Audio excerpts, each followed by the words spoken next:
তারা মনে করে সব কিছু মামার বাড়ির আবদা, যে বললেই একটা সরকার ফেলে দিবে।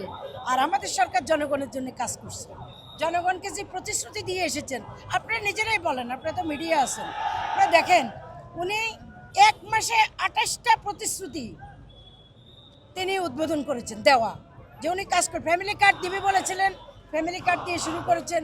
এই মাসে ইনশাআল্লাহ স্বাস্থ্য কার্ড দিবে, তারপরে আপনার কৃষি কার্ড দিবে, কৃষকদের 10,000 কোটি টাকা নাকি ভর্তুকি দিচ্ছেন, কৃষি ঋণ দিচ্ছেন, তারপর সেটা মকুব করেছেন। তো আমাদের সরকার জনগণের জন্য কাজ করে, জনগণের জন্য কাজ করে যারা, এই দেশের জনগণই সেটার বিবেচনা করবে।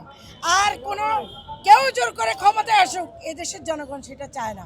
ভালো কাজ করবে জনগণ, এখন যেভাবে পাশে ছিল তখনও প্রতিরোধ গড়ে তুলবে।